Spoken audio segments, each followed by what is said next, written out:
विकसित राष्ट्रों के 2 सदी के इतिहास को देखें तो राष्ट्र के बड़े शहर प्रवास और व्यापार विकास के कारगर हथियार रहे हैं।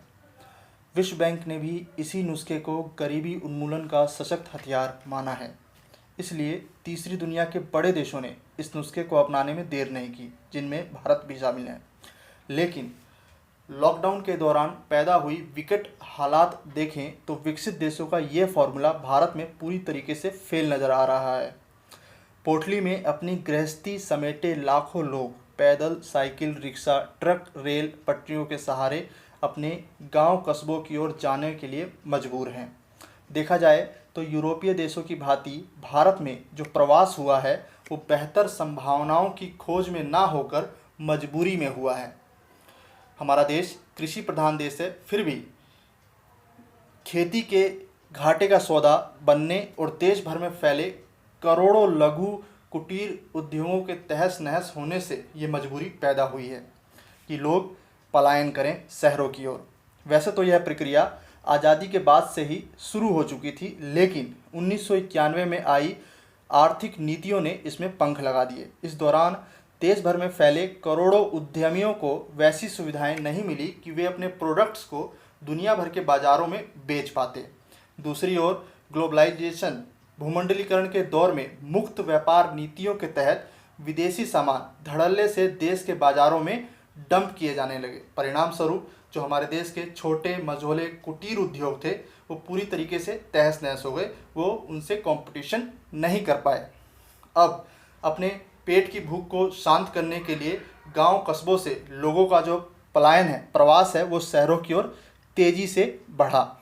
और लॉकडाउन होने के कारण सबसे पहले इन्हीं लोगों के पांव उखड़ गए और यही कारण है कि लॉकडाउन में सबसे ज़्यादा जो हम पलायन देख रहे हैं वो इन्हीं लोगों का देख रहे हैं, जो कि लघु और छोटे मझोले कुटीर उद्योगों से जुड़े हुए थे। भले ही सरकार ने लघु और कुटीर उद्योगों को सूक्ष्म लघु एवं मध्यम उद्यम यानी कि MSME मंत्रालय के तहत एकीकृत किया हो, लेकिन इस क्षेत्र को बड़े उद्योगों की भांति सुविधाएं कभी मिली ही नहीं। MSME क्षेत्र विविधताओं से भरा हुआ है। यह क्षेत्र जमीनी ग्रामोद्योग से शुरू होकर ऑटो, कलपुर्जों के उत्पाद, माइक्रो प्रोसेसर, इलेक्ट्रॉनिक्स, चिकित्सा उपकरणों तक फैला हुआ है। विनिर्माण क्षेत्र में इस क्षेत्र की करीब 40% हिस्सेदारी है और देश के सकल घरेलू उत्पाद GDP में यह 8% योगदान करता है।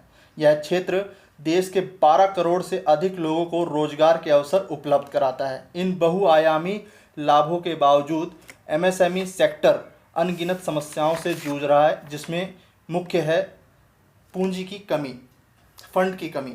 इसके अलावा बैंकों का राष्ट्रीयकरण होने के बावजूद जो आम छोटा व्यापारी है उसको बैंकों से लोन नहीं मिल पाता क्योंकि उसके पास गारंटर नहीं होता, गारंटर की समस्या होती है।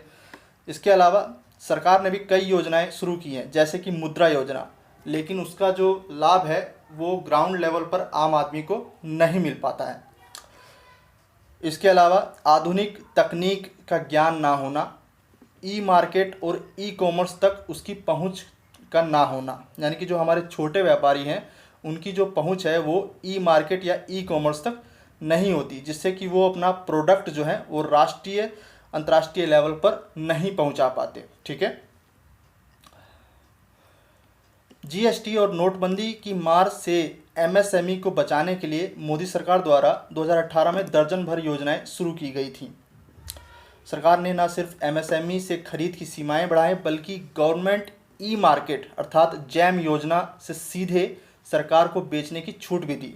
इससे MSME उत्पादों का सरकारी खरीद तक पहुंचा आसान हो गया और आगे चलकर सरकार ने जैम को कॉमर्स कंपनियों से भी जोड़ा। इन उपायों के बावजूद MSME के लिए पूंजी और नई तकनीक की समस्या बनी हुई है, चूँकि अब तकनीक जो है वो पूंजी गहन हो चुकी है, इसलिए पूरा दारोमदार पूंजी पर आकर टिक गया है। इसी को देखते हुए 20 लाख करोड़ रुपए के आर्थिक पैकेज की जो है घोषणा की गई है देश की वित्त मंत्री के द्वारा, और इसमें सबसे बड़ी जो राहत है वो किसको दी गई है? MSME सेक्टर को। ठीक है। इसके अलावा MSME की कुछ परिभाषा भी बदली गई है। अब 1 करोड़ निवेश या 10 करोड़ टर्नओवर वाले उद्यमों को सूक्ष्म उद्योग कहा जाएगा। 10 करोड़ निवेश या 50 करोड़ टर्नओवर वाले उद्यमों को लघु और 20 करोड़ निवेश या 100 करोड़ टर्नओवर वाले उद्यमों को मध्यम उद्योग का दर्जा दिया जाएगा। सरकार ने एमएसएमई क्षेत्र के लिए 3 लाख करोड़ रुपए के फंड का प्रावधान किया है। एमएसएमई के कर्ज में सबसे बड़ी बाधा गारंटर की जो होती थी उसको दूर करते हुए सरकार ने इन इकाइयों को बिना गारंटी लोन की व्यवस्था की है और इस लोन की समय सीमा 4 वर्ष होगी। जिस दौर में बिजली, सड़क, ब्रॉडबैंड, ई कॉमर्स जैसी शहरी सुविधाएं देश के लाखों गांव कस्बों तक पहुंच चुकी हैं, उस दौर में सरकारी पैकेज एमएसएमई के लिए संजीवनी बनना ही चाहिए। इससे न सिर्फ देश भर में आर्थिक गतिविधियों की रफ्तार पकड़ेंगी बल्कि गरीबी, बेकारी, असमानता और महानगरों की ओर जो लोगों का पलायन हुआ है रोजगार के अवसर के लिए, ऐसी समस्याएं भी घटेंगी। आप क्या सोचते हैं इस टॉपिक के ऊपर कमेंट सेक्शन में ज़रूर बताएं। आपके विचार आमंत्रित हैं। धन्यवाद।